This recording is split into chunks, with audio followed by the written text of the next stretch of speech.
اللهم صل على سيدنا محمد وعلى آله وصحبه وسلم۔ یہ ایک توصیف الرحمان صاحب ایک روایت سنا رہے ہیں، روایت سن لیں، اس کے بعد پھر میں تبصرہ کروں گا، سنیں۔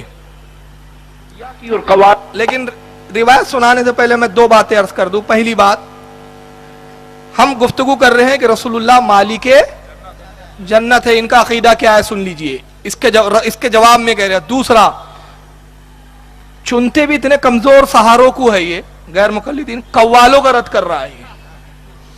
آپ ہنسوں گے یار، قوال ہمارے یہاں کوئی معیار رکھتے ہیں؟ قوال کوئی ہمارے یہاں کے عالم ہیں، ان کو لوگ کیا فالو کرتے ہیں، ان سے سند لیتے ہیں کہ قوالی میں جو پڑھے وہ کوئی کتاب ہے ان کی قوالی ہمارے لیے؟ قوالوں کا رد کر رہا ہے، یہ لیول ہے۔ میں کہتا ہوں توصیف بھائی آپ کا یہی لیول ہے۔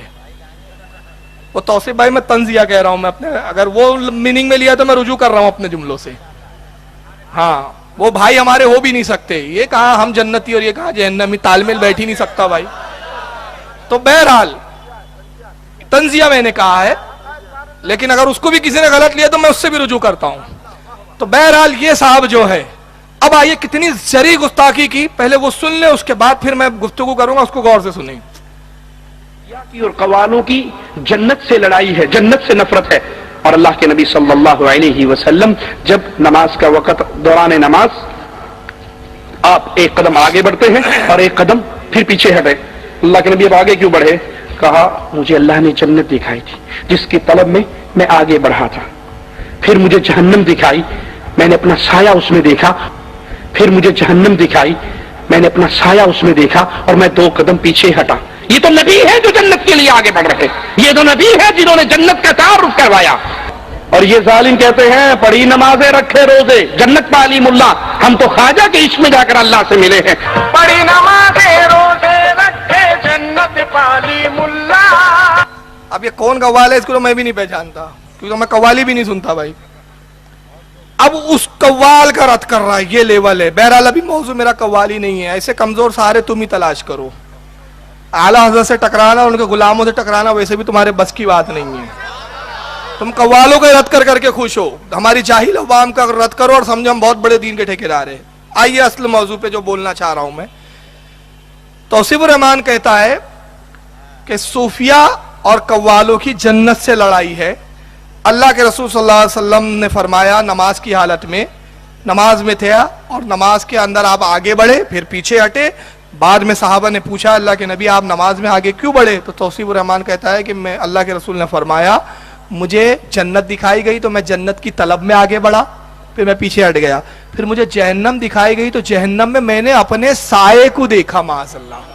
جملے پھر سنے، میں نے یہ ایک جملے پہ میری گرفت ہے۔ ہاں چالو کریں شکیل بھائی۔ نفرت ہے۔ اور اللہ کے نبی صلی اللہ علیہ وسلم جب نماز کا وقت، دوران نماز آپ ایک قدم آگے بڑھتے ہیں اور ایک قدم پھر پیچھے ہٹے۔ اللہ کے نبی اب آگے کیوں بڑھے؟ کہا مجھے اللہ نے جنت دکھائی تھی جس کی طلب میں آگے بڑھا تھا، پھر مجھے جہنم دکھائی، میں نے اپنا سایہ اس میں دیکھا، پھر مجھے جہنم دکھائی، میں نے اپنا سایہ اس میں دیکھا۔ جنت کی طلب میں آگے بڑھا اور پھر جہنم دکھائی۔ بتانا کیا چاہ رہا ہے؟ رسول جنت حاصل کرنا چاہتے لیکن اللہ نے فوراً جہنم لا دیا سامنے کہ تمہاری جنت تک رسائی نہیں ہے۔ اور دوسرا توہین کیا بتا رہا ہے؟ رسول نے اپنا سایہ جہنم میں دیکھا۔ معاذ اللہ، استغفر اللہ۔ ارے فتح الغیب غوث اعظم کی کتاب ہے، یہاں موجود ہے، سند پڑھوں گا ٹائم ہو جائے گا، ٹھیک کہاں رکھیے بھائی؟ فتح الغیب، اور چھپی بھی انہی کے یہاں سے ہے بھائی۔ حاشیہ ابن تیمیہ کا ہے، علامہ ابن تیمیہ۔ غوث اعظم کہتے ہیں کہ قیامت کے روز بعض اہل ایمان والے ہوں گے مگر گناہ گار ہوں گے۔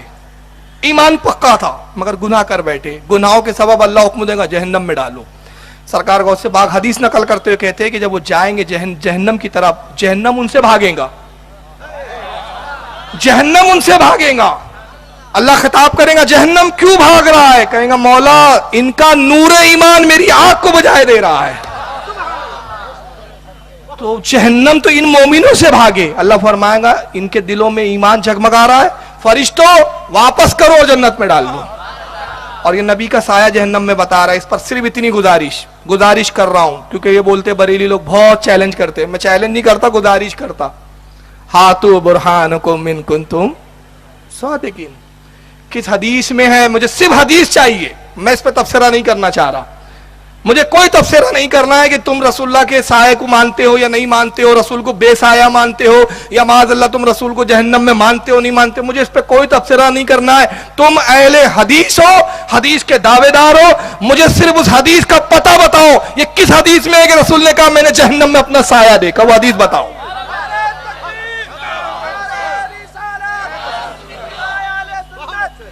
بند کرو جھوٹ بولنا حدیث کے نام پہ, بہت دھاندلیاں مچا رکھی ہے تم لوگوں نے. میں سناتا ہوں حدیث کیا ہے. وہ بیش کے محمد پڑھتے ہو بخاری آتا ہے, بخار تم کو بخاری نہیں آتی. یہ بخاری کی حدیث ہے جس کو سنا رہا اور غلط پیش کر رہا ہے. وہ حوالہ نوٹ کرو, بخاری جلد نمبر 1 ابواب الکسوف, جلد نمبر 1 ابواب الکسوف, حدیث نمبر 990. عبداللہ ابن عباس سے حدیث ہے کہ چاند سورج گرہن ہوا, سورج کو گرہن لگا. اللہ کے نبی نے صحابہ سے فرمایا مسجد نبوی میں جمع ہو جاؤ, نماز کسوف سورج گرہن کی جس کو نماز کہتے وہ ادا کی جائیں گی. سرکار نے جماعت قائم کی. حضرت عبداللہ ابن عباس حدیث کے راوی. اب بخاری میں آپ تعجب کریں گے یہ حدیث کتنی جگہ لایا ہے امام بخاری نے. ابواب الکسوف میں ایک حدیث نہیں, میں نے جب اس کو شمار کیا نا کل 18 حدیثیں تقریباً اس کے اندر, 18 حدیثیں یہی والی امام بخاری نے الگ الگ سندوں سے. اب میں جو بھی سند سے پیش کر رہا ہوں عبداللہ ابن مسعود اس کے عباس راوی ہے. عبداللہ ابن عباس کہتے کہ رسول اللہ نے بڑا طویل قیام کیا, بہت لمبی قرات کی, بڑا طویل رکوع کیا, بڑے طویل سجدے کیے. پہلی رکعت آپ نے بڑی طویل پڑھائی. دوسری رکعت کے لیے جب آپ سرکار کھڑے ہوئے تو آپ نے دوران قیام اپنے ہاتھ کو آگے بڑھایا, پیچھے لے لیا, پھر آگے بڑھایا, پیچھے لے لیا, پھر آگے بڑھایا, پیچھے لے لیا, 3 بار آگے بڑھایا, 3 بار پیچھے لیا. اب حدیث کون بیان کر رہے ہیں؟ صحابہ, کہ رسول اللہ ہاتھ بڑھایا پیچھے لے لیا. نماز میں دیکھنے کا کہاں حکم ہے؟ ارے بھائی کتابیں بھی تو دیکھو ذرا مسائل کی, کہاں دیکھنے کا حکم ہے نمازی کو؟ سامنے نہیں, اپنے قدموں کے قریب جہاں سجدہ کرتا ہے اس جگہ, اور رسول سامنے ہیں, ہاتھ بڑھا رہے پیچھے کر رہے. راوی حدیث کہہ رہے ہیں کہ ہم نے دیکھا. مطلب یہ کہ صحابہ کرام نماز میں نگاہ کہاں رکھتے تھے؟ رسول پر. جانتے تھے قبلے کا کعبے کا کعبہ ہے. سرکار نے سلام پھیرا, نماز ختم ہوئی. عرض کرتے صحابہ کرام یا رسول اللہ ہم نے دیکھا نماز میں آپ نے ہاتھ آگے بڑھایا پیچھے کیا, ہاتھ آگے بڑھایا پیچھے کیا. اللہ کے نبی نماز میں اس رکن کا اضافہ ہو گیا ہے. ارشاد فرمایا نہیں, بلکہ جب میں قیام میں تھا تو جنت میرے سامنے میرے رب نے پیش کر دی. جہنم کا ذکر کہاں آئے گا آگے بتا رہا ہوں. اور اس کے بعد فرماتے میں نے پہلے جہنم کو دیکھا, پہلے جہنم کا ذکر کیا, اور میں نے جہنم میں عورتوں کو دیکھا کثرت کے ساتھ, بڑی تعداد میں. پوچھا گیا یا رسول اللہ عورتیں کثرت کے ساتھ جہنم میں کیوں, کثیر تعداد کیوں؟ فرمایا اپنے شوہروں کی ناشکری کرتی ہے. اور پھر رسول اللہ نے بڑی پیاری مثال دی, کہا کہ تو کسی عورت کے ساتھ عمر بھر احسان کا سلوک کر, مگر ایک بات اس کے مزاج کے موافق نہ ہو تو فوراً کہہ دیں گی تجھ سے میں نے کچھ سکھ پایا ہی نہیں. فطرت ہے عورت کی. تو میں اپنی ماں بہنوں سے کہوں گا اگر وہ سن رہی ہیں تو رسول نے تمہاری فطرت یہ بتائی ہے تو اپنے آپ کو سدھارو, ناشکری شوہر کی مت کیا کرو. ہر حال میں اپنے شوہر کا بھی شکر بجا لاؤ, اپنے رب کا بھی شکر بجا لاؤ. تو ارشاد فرمایا کہ عورتوں کو میں نے جہنم میں پایا. سایہ کا ذکر نہیں ہے کہ میں نے اپنا سایہ جہنم میں دیکھا.